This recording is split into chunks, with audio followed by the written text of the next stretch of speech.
Hello guys, আসসালামু আলাইকুম। আপনারা সবাই কেমন আছেন? আশা করি ভালোই আছেন। প্রচুর সারাদিন বৃষ্টি হইতেছে, কি করব চিন্তা করলাম যে ফ্রিজে যেহেতু আছে, সব ধরনের পিঠা বানানোর উপক্রম আছে, এই জন্য চিন্তা করলাম একটু পিঠা বানাই। তেলে ভাজা পিঠা, এটাকে বোঝায় তেলচিতি পিঠা বলে। বা ফ্রিজে একটু নারকেল ছিল, একটা গুড় ছিল, তার খেজুরের গুড় ছিল, গুড়ি ভাঙানো ছিল, তারপরে চিনি ছিল, সব দিয়ে মিক্স করে, তারপর দুধ ছিল, দুধ দিয়ে পিঠাটা করলাম। আগে ভালো করে আমি ম্যারিনেট করে রাখতেছি, কারণ এটা ম্যারিনেট করে রাখলে মিনিমাম ম্যারিনেট করে 2 ঘন্টা ম্যারিনেট করে রাখবো, কারণ এটার ভিতরে একটা সুজি সুজি ভাব থাকে, সুজি থাকে। সেই সুজিটা যখন আমি বেশি পরিমাণ রেখে দেবো এইভাবে ম্যারিনেট করে, তারপরে সুজিটাই হয়ে যাবে, মানে গুলে যাবে, ওই আর তখন আর ফুলে ফুলে থাকবে না। কারণ এই সুজি সুজি থাকলে পরেতে পিঠাটা বানাইতে গেলেও তেমন মজা হয় না।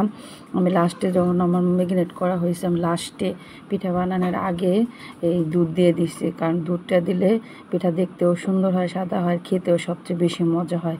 সব কিছু দেওয়ার পরে ভিতরে আপনার তাল দেওয়া যায়, তারপরে দেওয়া যায় কি যেন বলে, আপনার ওই কলা দেওয়া যায়, কাঁঠাল দেওয়া যায়, মানে অনেক কিছু দেওয়া যায় এই পিঠার ভিতরে। কিন্তু আমার কাছে এত কিছু ছিল না, আমার কাছে নারকেল ছিল, তারপরে গুড় ছিল, খেজুরের গুড় ছিল, তারপর চিনি ছিল। এগুলো দিয়ে আমি বানিয়ে ফেললাম, আর আমি অনেক সুন্দর পিঠা বানাতে পারি।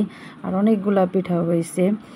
গ্যাসের চুলায় বানালাম, কারণ বৃষ্টি হইতেছে, চুলায় বানালে ভালো লাগবে না, মাটির চুলায়। এই জন্য চিন্তা করলাম গ্যাসের চুলায় বানাই দাঁড়ায় দাঁড়ায়, আর বাসায় বসে কী করবো, এই জন্য চিন্তা করলাম পিঠাই বানাই আর খাবো, তারপর একটা একটা করে। আর সবচেয়ে পিঠা খেতে বেশি মজা লাগে যখন পিঠাটা বাসি হয়ে যায়, ঠান্ডা হয়ে যায়, এই পিঠা বেশি মজা লাগে। আমি আজকে এই পিঠা খাবো না, বাটারলায় বাঁচায় রাখলে কালকে খাবো, কারণ বললামই তো যে ঠান্ডা হয়ে গেলে, বাসি হয়ে গেলে এই পিঠাটা খেতে খুবই মজা। আর আমার ক্যামেরাম্যানতে তেমন কেউ নাই, আমার নিজেরটা নিজে ক্যামেরা এই ধারণ করতে হয়। আর আমার মেয়ে সাহায্য করে, মেয়ে আমাকে মানে ও ক্যামেরা ধরে, ও ভিডিও করে দেয়, আবার আমিও করি, কারণ সবসময় তার বাচ্চা মানুষ তো সবসময় এই ভিডিও করতেও চায় না, নিজেরটা নিজের এই জন্য করতে হয়।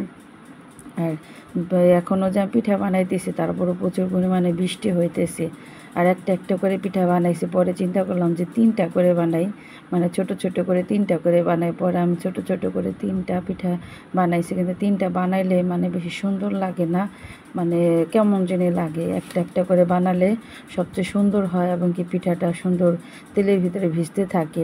এভাবে এই তেলে ভাজা পিঠা, মানে চিনি দিয়ে, দুধ দিয়ে রস করে, জ্বালাম করে, সেটার ভিতরে এই পিঠাগুলো দিয়ে দিলেও একদম মানে রসমালাইয়ের মতো খেতে একটা স্বাদ আছে, সেরকম স্বাদ লাগে। আপনারা এভাবে বানিয়ে খেতে পারেন।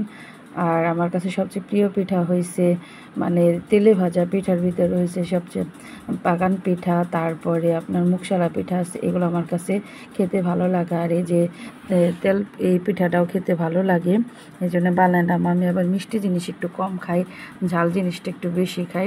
সবার কাছে যে যেমনটা খেতে পারে তেমনটা তার কাছে ভালো লাগে।